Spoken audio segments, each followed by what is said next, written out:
much.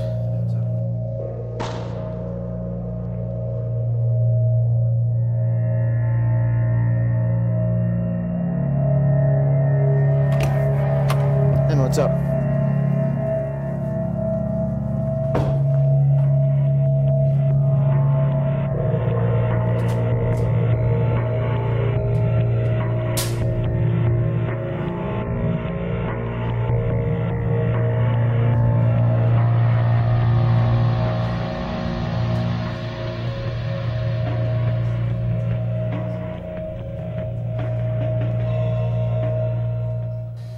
H1N1, the facts you need to know.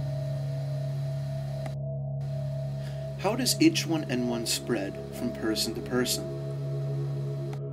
Usually it's by droplet, so it would be from coughing, sneezing, not covering your hands and face, or even like when you're out playing sports and you're all on top of each other, or sharing same water bottles, things like that. Mm-hmm. So, like, if I were to say sneeze into my hand and I had H1N1, and then I touched a doorknob and someone else touched it, would that be a way that someone can catch it? It can. That's on the remote side, just because usually the virus will die if it's not in contact with you.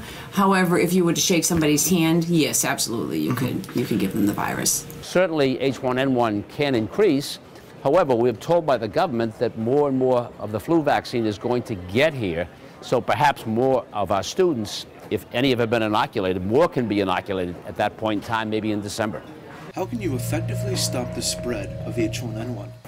As you'll notice, I'm using the hand sanitizer right now. These are great.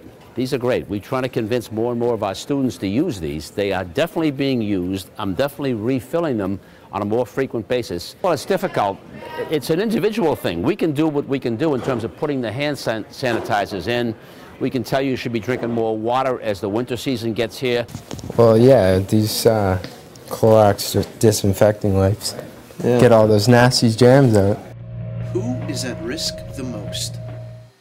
It's basically just a different strain, a different type of bacteria, a different type of virus that's going around, and it seems to be a little, at least it seems this year that it's a little bit stronger than the typical flu. The younger ones, you know, predominantly in grammar school, or the elderly. The thing with the high schools is because you guys are the students are in such close contact with each other between playing sports and hanging around with each other, that's why it tends to be going rampant through the high schools. Do you think that, like, you're immune to it almost? Yeah. Pretty much. Right. 99%. You're 99% immune? Yeah. It's a good percentage. All right, then. So what will happen in the future?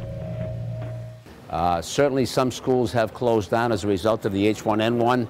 We have not. Our absentee rate has not flipped up. We're staying at a normal, right now, 30-ish number of students absent per day. If it comes into the building, being brought in here by a number of people, 3, 6, 8, 10, 12 people, and it begins to spread, then you always run the risk of having to shut the school down because of that. But we're not anticipating that happening here.